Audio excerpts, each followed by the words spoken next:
नमस्कार, दुनिया जहान में आपका स्वागत है।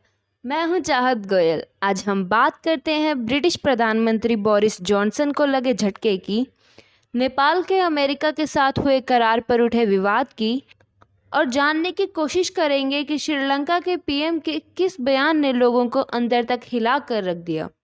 लेकिन सबसे पहले बात ब्रिटेन की।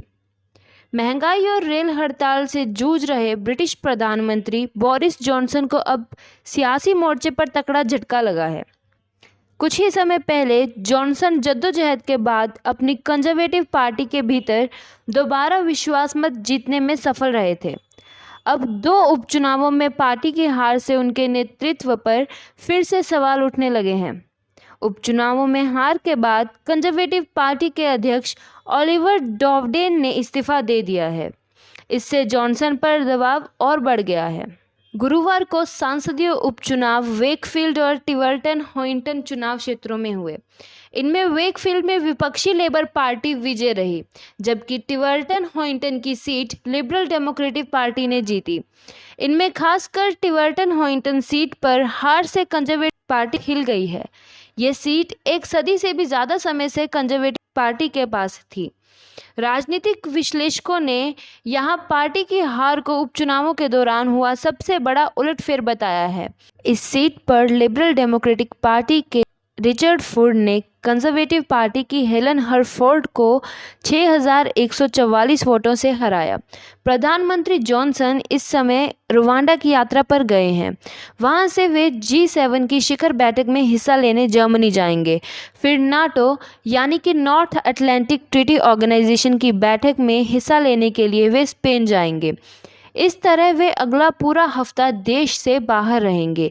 लेकिन इसी बीच अब कंजर्वेटिव पार्टी में उनका विरोधी खेमा फिर से आवाज़ उठाने लगा है। रुवांडा की राजधानी किगाली में पत्रकारों से बात करते हुए जॉनसन ने कहा कि इन चुनाव नतीजों के पीछे कई कारण हैं, उनमें महंगाई भी शामिल है।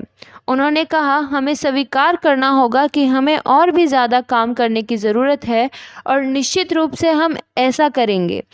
जब तक हम कामयाब नहीं हो जाते तब तक हम लोगों की चिंताएं दूर करने की कोशिश में जुटे रहेंगे। और अब बात करते हैं नेपाल की। अमेरिका के स्टेट पार्टनरशिप प्रोग्राम के जंजाल से नेपाल सरकार अभी तक बाहर नहीं निकल पाई है। देश में तीखे विवाद के बाद बीते सोमवार को सरकार ने फैसला किया था कि नेपाली सेना एसपीपी में शामिल होने के लिए अब और आगे कदम नहीं बढ़ाएगी। लेकिन अब सवाल ये उठ खड़ा हुआ है कि ऐसा कैसे किया जाए। नेपाल के विदेश मंत्रालय को एसपीपी से बाहर निकलने संबंधी फैसले का पत्र गुरुवार को प्राप्त हुआ। अब विदेश मंत्रालय को ये तय करना है कि इस निर्णय के अनुरूप वे कैसे कदम उठाए। विदेश मंत्रालय के एक अधिकारी ने मीडिया कर्मियों को बताया, हमें प्रधानमंत्री कार्यालय और मंत्रिमंडल से इस बारे में संदेश मिला है। हम राजनीतिक नेतृत्व के साथ संपर्क कर रहे हैं। हम इस फैसले पर विचार विमर्श कर रहे हैं, क्योंकि हमें जो संदेश मिला है उसमें स्पष्ट रूप से कुछ नहीं बताया गया है। अधिकारी ने कहा कि विदेश मंत्रालय इस मामले की गंभीरता को समझता है, इसलिए राजनीतिक नेतृत्व से मिले निर्देश के मुताबिक वह कदम उठाएगा। बीते सोमवार को मंत्रिमंडल ने यह फैसला भी लिया था कि आगे से दूसरे देशों की सरकारों से सारा पत्राचार सिर्फ विदेश मंत्रालय करेगा। इसलिए एसपीपी मामले में अमेरिका को कैबिनेट का फैसला बताने की जिम्मेदारी अब विदेश मंत्रालय पर आ गई है।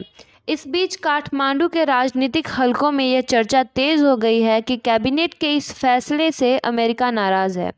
काठमांडू स्थित अमेरिकी राजनयिकों ने इस बारे में अपनी नाराज़गी नेपाल सरकार को बताई है। कुछ खबरों में कहा जा रहा है कि इस नाराज़गी के कारण नेपाल का विदेश मंत्रालय असमंजस में है। इसी वजह से कैबिनेट का फैसला बताने के लिए अमेरिका को पत्र लिखने में देर हो रही है। पिछले दिनों ये खबर लीक हुई थी कि अमेरिका नेपाल की सेना पर उसके नेशनल गार्ड के साथ एसपीपी में शामिल होने के लिए दबाव डाल रहा है। इसको लेकर नेपाल में जोरदार विवाद खड़ा हो गया। लगभग सभी राजनीतिक दलों ने नेपाल के अमेरिका के साथ किसी भी सैनिक गठबंधन में शामिल होने का विरोध किया। उसके बाद ही नेपाली कांग्रेस के नेतृत्व वाली सरकार ने एसपीपी में शामिल न होने का निर्णय लिया। तीसरी खबर हमने श्रीलंका से ली है। श्रीलंका के प्रधानमंत्री रनिल विक्रमसिंघे के इस बयान से देश में डर बढ़ गया है कि श्रीलंका की स्थिति उससे कहीं ज़्यादा गंभीर है जितना आमतौर पर दुनिया को मालूम हो सका है। बुधवार को उन्होंने कहा था कि श्रीलंका में समस्या सिर्फ यह नहीं है कि यहाँ ज़रूरी चीज़ों का अभाव है, बल्कि असल बात यह है कि देश की अर्थव्यवस्था पूरी तरह से ध्वस्त हो चुकी है। विश्लेषकों के मुताबिक विक्रमसिंघे ने देश की संसद में यह बयान संभवतः अपने आलोचकों को जवाब देने के लिए दिया, लेकिन इसका नकारात्मक संदेश गया है। विपक्षी दलों ने इसकी कड़ी आलोचना की है।